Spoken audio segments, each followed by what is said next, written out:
हाँ जी बच्चे, कल क्वेश्चन नंबर 6 मैं सॉल्व करवा रहा था तो आखिरी के कुछ पॉइंट्स रिकॉर्ड नहीं हो पाए, बाई चांस वो डिस्चार्ज हो गया था फ़ोन। तो एक बार मैं उन पॉइंट्स को दोबारा से डिस्कस किए देता हूँ। कल हम लोगों ने इस क्वेश्चन में 4 साल का निकाला था कि 4 इयर्स में वेस्टिंग पीरियड है जिसमें कि पूरी हो जाएंगी सारी कंडीशंस। और वेस्टिंग कंडीशंस जब पूरी हो जाएंगी तो नेचुरल सी बात है कि हमारे पास ये देखिए, ये था 1377, ये नंबर ऑफ एम्प्लॉयज़ रह जाएंगे जिनको 500 ऑप्शंस, 500 शेयर्स एक एम्प्लॉय के हिसाब से जब हम देंगे तो टोटल ऑप्शंस आ जाएंगे 6,88,500। 5 रुपीज़ के हिसाब से फेयर वैल्यू पर ऑप्शन थी, तो टोटल फेयर वैल्यू आ गई थी 34,42,500। इसे हमने 4 से डिवाइड किया था तो हर साल जो अमाउंट आपको प्रोवाइड करनी थी वो आ गई थी 8,60,625। ठीक है, चलिए हमने क्या किया, पहले साल में एंट्री पास की, दूसरे साल में एंट्री पास की, P&L में ट्रांसफ़र किया, देयर इज़ नो प्रॉब्लम। हुआ क्या कि हमने तो 4 साल का एस्टिमेट किया था, लेकिन तीसरे साल में ही सभी एम्प्लॉयज़ ने अपनी वेस्टिंग कंडीशंस पूरी कर दी, जिसकी वजह से हमको उन्हें अपने शेयर्स इमीडिएटली देने के लिए तैयार होना पड़ा। इसका मतलब ये हो गया कि तीसरे साल के एंड में हमारे एम्प्लॉयज़ बचे थे 1530, 1530। चौथे में इसमें से 10% लेस होकर के तब बचे थे 1377। लेकिन चौथा साल तो पिक्चर में आया ही नहीं, थर्ड में ही सारी वेस्टिंग कंडीशंस पूरी हो गई। तो आपको कुछ चेंज करना पड़ेगा। अब तीसरे साल में क्या चेंज करना पड़ेगा, देखिए मैंने लिखा, when after 3 years all wasting conditions are fulfilled, then number of employees likely to waste options after 3 years 1530। 3 साल के बाद जो एम्प्लॉयज अपनी ऑप्शंस को वेस्ट करेंगे अब, यानी ऑप्शंस को एक्सरसाइज करने की सिचुएशन में आ गए, वो थे 1530। क्योंकि चौथे साल का तो कंसेप्ट आया ही नहीं, 10% फॉर फीचर चौथे साल में हुआ ही नहीं। तो आपने 1530 को 500 पर एम्प्लॉय ऑप्शन दिए तो टोटल ऑप्शंस आ गए 7,65,000। जब आपने इसको 5 से मल्टीप्लाई किया तो टोटल अमाउंट जो अब आपको प्रोवाइड करनी है वो है 38,25,000। अब इसमें से आप कितनी प्रोवाइड कर चुके हैं, 2 इयर्स की आप प्रोवाइड कर चुके थे, 8,60,625 2 साल में, यानी टोटल 17,21,250। अब आपको करनी है 38,25,000 और 3 साल में ही निपटाना है। तो आप क्या करेंगे, 38,25,000 में से 17,21,250 जो अब तक हम कर चुके हैं वो लेस करके 21,03,750 ये अमाउंट अब आपको सेट असाइड करनी है, अब आपको प्रोवाइड करनी है तीसरे साल में। तो अब आप तीसरे साल में फिर यही 2 एंट्रीज पास करेंगे, लेकिन इस बार रकम होगी 21,03,750। क्योंकि बेटे जब वेस्टिंग कंडीशन 3 साल में ही पूरी हो गई तो फिर 3 साल में fair value of all options को आपको प्रोवाइड करना होगा। ये बात हमेशा ध्यान रखिएगा। बस इतनी सी बात थी जो वहाँ रिकॉर्ड होने से रह गई थी, तो मैंने एक बार दोबारा से इस पॉइंट को समझा दिया। Now I am going to start with question number 10। देखिए अच्छा क्वेश्चन है और इसलिए मैंने इसको चुना है 10th क्वेश्चन करवाने के लिए। इसके बाद प्रैक्टिस क्वेश्चन 1, 2 है, इसको भी एक बार देख लेंगे।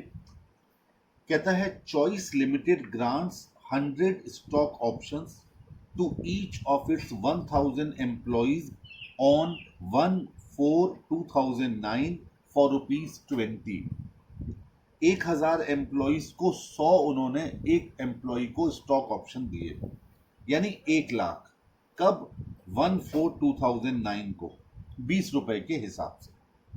Depending upon the employees at the time of wasting of options, कहा गया इस बात पर डिपेंड करेगा कि वो इनमें से कितने ऑप्शंस वो कर लेते हैं, वेस्ट कर लेते हैं। The market price of the shares is 50, यानी 30 रुपीज पर शेयर कंपनी को बियर करना होगा। These options will waste at the end of the first year if the earning of choice limited increases 16%। देखिए बच्चे, अभी तक आपने जितने भी क्वेश्चंस किए थे वो सारे सर्विस कंडीशंस के थे कि आपको 3 साल तक नौकरी करनी है, 2.5 साल तक नौकरी करनी है। लेकिन ये पहला ऐसा आया है क्वेश्चन जिसमें परफॉर्मेंस कंडीशंस को रखा गया है। आपसे कहा गया कि आप पहले साल के एंड में ही आपकी ये कंडीशन पूरी हो जाएंगी यदि कंपनी की जो अर्निंग है वो 16% तक इंक्रीज हो जाएगी, और it will vest at the end of the second year, ये सेकेंड ईयर के एंड में वेस्ट होंगे। If the average earning of 2 years will increase by 13%, जब ऑन एन एवरेज 13% से इंक्रीज हो जाएगी, यानी 2 साल में 26%, 26%, तो हम आपको दूसरे साल के एंड में ही दे देंगे। अगर पहले साल में 16% हो गई तो आपको पहले साल के एंड में ही दे देंगे। पहले में 16 नहीं हो पाई तो फिर हम दूसरे का वेट करेंगे। दूसरे में एवरेज 13% हो जाती है तो आपको दूसरे के एंड में हम दे देंगे। आगे क्या कहता है? And it will vest at the end of the third year if the average earning for 3 years will increase by 10%। हम आपको तीसरे साल में देंगे। तीसरे साल के एंड में अगर हमारी अर्निंग 10% एवरेज आ जाती है, यानी टोटल 3 साल की 30%, तो हम आपको 3 साल के बाद देंगे। यानी यहां पर पहले से डिसाइड नहीं हो पा रहा है कि वेस्टिंग पीरियड कितना है। यहां वेस्टिंग पीरियड डिसाइड होगा जब परफॉर्मेंस वो लोग दिखा देंगे। चलिए, कहता है 5000 unwasted options lapsed on 31/3/2010, यानी 5000 अनवेस्टेड, यानी कंडीशन पूरी करने से पहले ही ऑप्शन लैप्स हो गए पहले साल के एंड में। देखिए, पहला साल शुरू हुआ था 1/4/2009 को, तो खत्म होगा 31/3/10 को, तो पहले साल के एंड में 5000 ऑप्शन लैप्स हो गए। फिर कहता है 4000 अनवेस्टेड ऑप्शंस लेफ्ट ऑन 31/3/2011। दूसरे साल में 4000 अनवेस्टेड ऑप्शन लेफ्ट हो गए। अभी तक ये बातें आपको परसेंटेज में दी जाती थी, इस बार उन्होंने सीधा सीधा इसमें दे दिया है, फिगर्स में। And finally 3500 unvested option left on 31/3/2012। तीसरे साल के एंड में 3500 अनवेस्टेड ऑप्शन लैप्स हो गए। बिल्कुल परेशान मत होइए, बहुत आराम से हो जाएगा क्वेश्चन। कहता है the earnings in percentage of choice limited are for the year ended 2010 14%, यानी पहले साल में पूरे नहीं हो पाए, हमें 16% तक ले जाना था। दूसरे में 10%, तो 14 और 10 24% हुआ। एवरेज 12% रह गया, जबकि वहां एवरेज कहा गया था 13%, यानी कि दूसरे साल में भी पूरा नहीं हो पाया। और तीसरे में हो गया 7%, तो 14 और 10 24 प्लस 7 31 31, एवरेज 10% का आ गया। यानी तीसरे साल के एंड में ये वेस्टिंग कंडीशन पूरी हो पाई। फिर कहता है 850 employees exercise their vested options within a year. एक साल में 850 एम्प्लॉइज ने 100 के हिसाब से, यानी 85,000 ऑप्शंस हमसे ले लिए।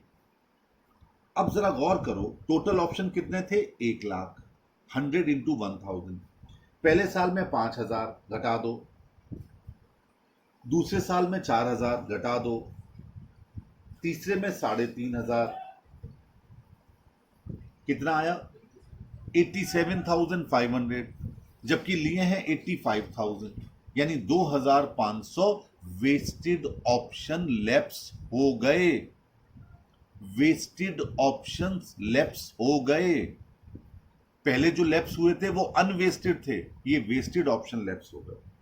क्या कहता है आपसे? हाँ, and remaining options were unexercised at the end of the contractual life, pass journal entries for the above. हम जर्नल एंट्रीज तो तब पास करेंगे जब हम टेबल बना लेंगे। चलिए स्टार्ट करेंगे। क्वेश्चन नंबर 10 हेडिंग डालेंगे statement showing compensation expenses to be recognised. ये टेबल का नाम लिखा जाएगा। कल भी जो मैंने आपको टेबल बनवाई थी उसके ऊपर भी कृपया करके ये नाम जरूर लिख दीजिए। और बेटे तैयारी करते हुए चलिए जैसे कि आप फाइनल की तैयारी कर रहे हैं। बिल्कुल इसके बाद रिवीजन का समय आपको नहीं मिलेगा। अब पहला कॉलम आपको बनाना है बड़ा सा पर्टिकुलर्स, और फिर दूसरा कॉलम बनाना है ईयर 1। नीचे लिखिए 31/3/2010। फिर दूसरा कॉलम ईयर 2, नीचे लिखिए 31/3/2011। फिर तीसरा कॉलम ईयर 3, नीचे लिखिए 31/3/2012। ठीक है। अच्छा, अब सबसे पहले हम लिखते हैं length of expected vesting period. बहुत ध्यान से समझना इस पॉइंट को, क्योंकि पहली बार ऐसा क्वेश्चन आया। जरा गौर कीजिए, आपको कितने साल की लेंथ दी गई थी मैक्सिमम? 3 साल की, क्योंकि उसने कहा था पहले साल में 16% हो जाए, दूसरे में एवरेज 13% हो जाए, तीसरे में एवरेज 10% हो जाए। क्लियर? 3 साल मैक्सिमम पे। अब ये पहला आपने लिख रखा 31/3/2010। इस दिन पहला वर्ष समाप्त हो गया था।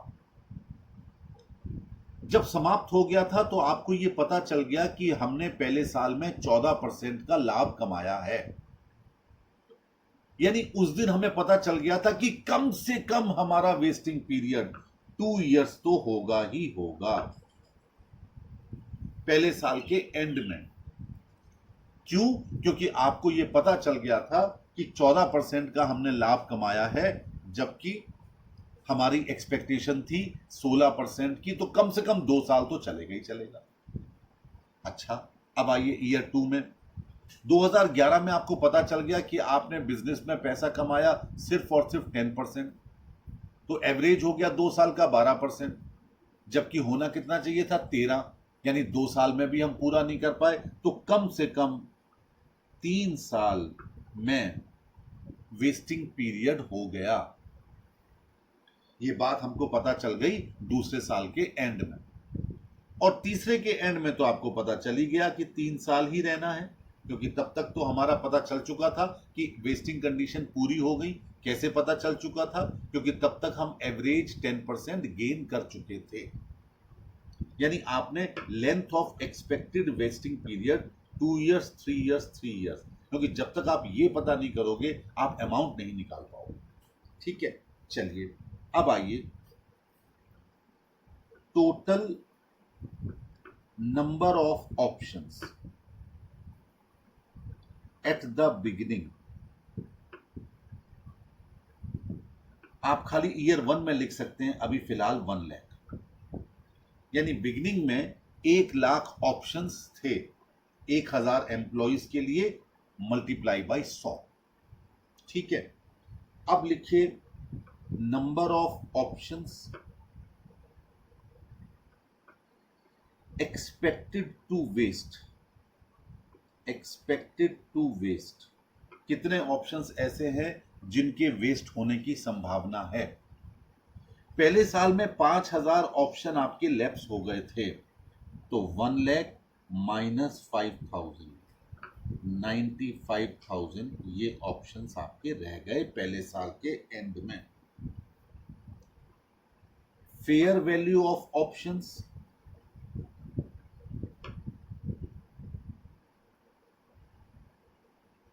फेयर वैल्यू ऑफ ऑप्शंस कितना था बेटे? 50 में से 20 चले गए 30, तो 95,000 इंटू 30, 28,50,000, 28,50,000 रुपए। ये हमें लग रहा था कि कंपनी को पहले साल के एंड में कम से कम बियर करने होंगे। ठीक है, और उस वक्त आपकी लेंथ कितनी थी? 2 इयर्स। पहले साल के एंड में लेंथ कितनी थी? 2 इयर्स। तो compensation expenses to be recognized for the year 28,50,000 divided by 2, it is 14,25,000. 14,25,000 ये कॉम्पनसेशन एक्सपेंसेस जो कि रिकॉग्नाइज पहले साल में आपको करने होंगे। ठीक है, अब नीचे एक और लाइन लिखिए, compensation expenses previously recognise, compensation expenses previously recognise nil, पहले साल में तो कोई आपने किया नहीं था। ठीक है, तो टू बी रिकॉग्नाइज्ड, अब लास्ट कॉलम था ये, टू बी रिकॉग्नाइज्ड वही 14,25,000। ठीक, ये टेबल का पहला साल बनकर तैयार हो गया, एकदम कंप्लीट बना। अब आइए दूसरे साल में, कॉलम बने हुए हैं, अब तो खाली आपको खाली डिजिट्स लिखनी है। कहता है total number of options at the beginning 95,000। Beginning में कितने थे? 95,000, क्योंकि 5,000 तो पहले साल में ही लैप्स हो चुके थे। अब इसमें 4,000 लैप्स होने वाले हैं, तो 95,000 माइनस 4,000 नीचे आ गया 91,000। अब 91,000 को 30 से मल्टीप्लाई कीजिए, 27,30,000, 27,30,000। अब 27, अब हमारा ये पीरियड कितना है? 3 साल का। अब यहां पर एक आपके साथ चर्चा करनी है। अभी तक तो हम लोगों ने क्या किया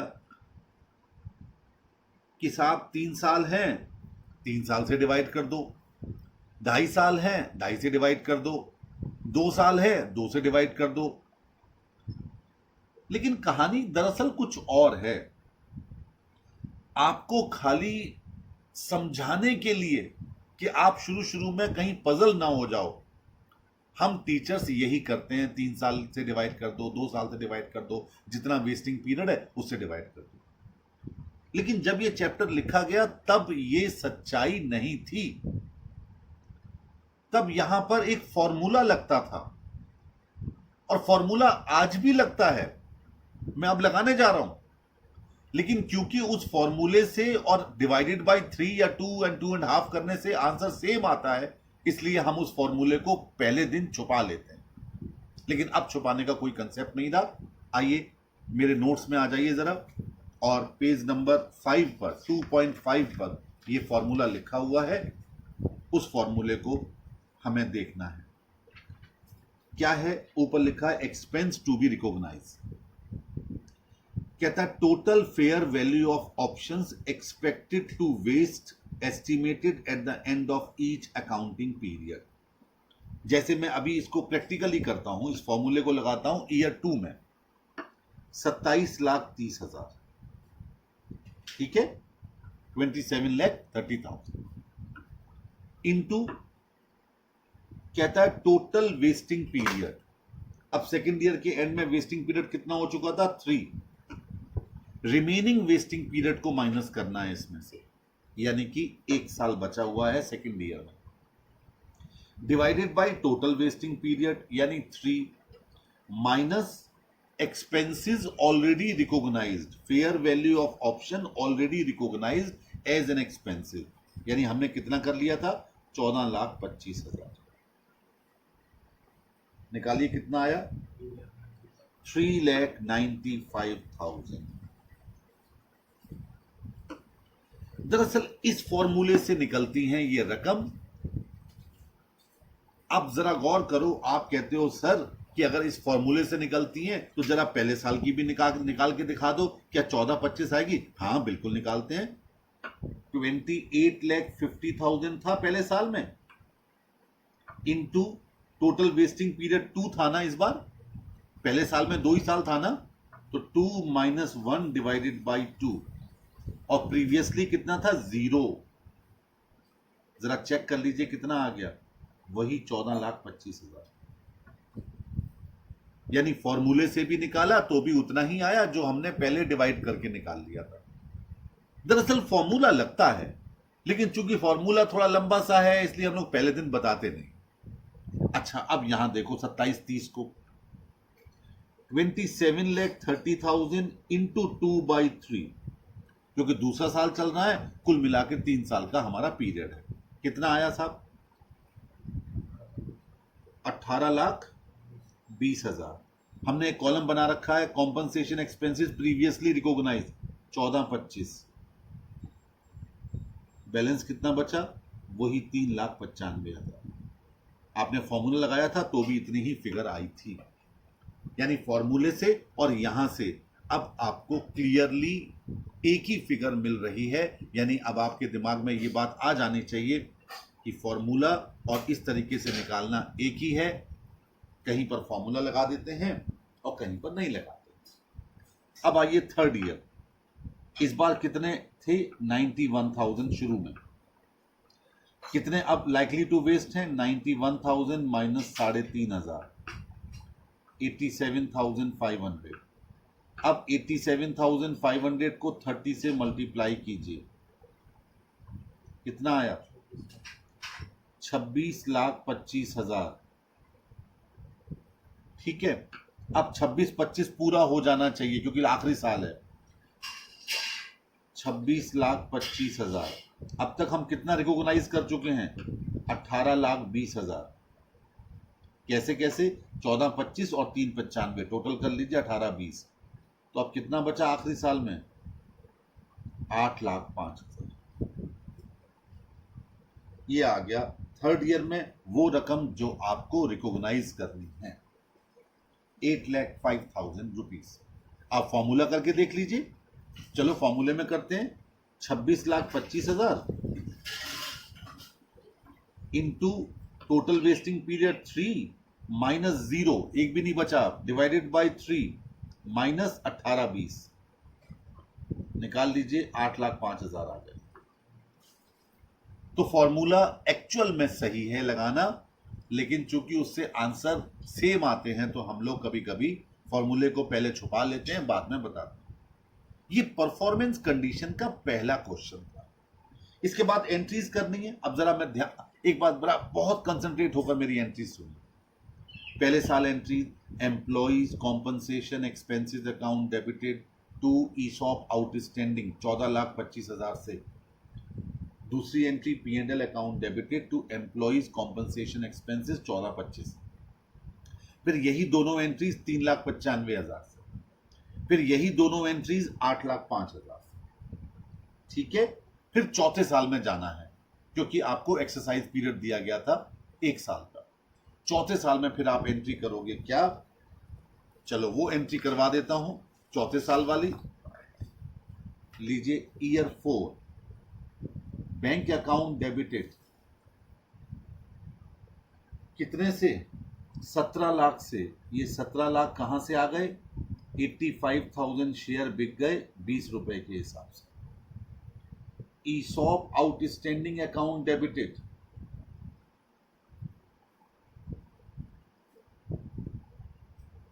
85,000 इंटू 30, 25,25,000, 50,000।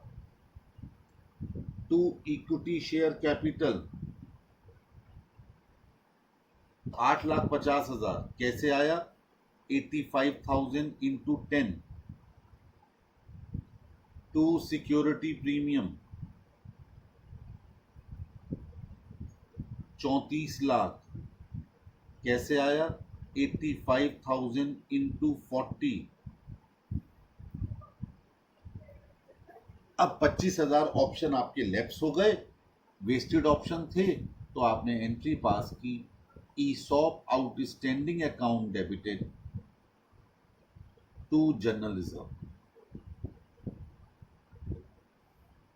कितना? 75,000। कैसे आया? 25,000 2500 इंटू 30। 87,500 आए थे, लेकिन लोगों ने 85,000 लिए, 2,500 वेस्टेड ऑप्शंस आपके लेफ्ट हो गए, डिवाइड मल्टीप्लाई बाय 30 तो 75,000 ये निकल के आ गया। ये था क्वेश्चन नंबर 10 जो परफॉर्मेंस कंडीशन पर बेस था। अब मुझे लगता है कि मुझे एक लेक्चर और रिकॉर्ड करना होगा, क्योंकि मुझे प्रैक्टिस क्वेश्चन का क्वेश्चन नंबर 2 भी करवाना है, तो इसलिए वो नेक्स्ट लेक्चर में आपके साथ डिस्कस करूंगा।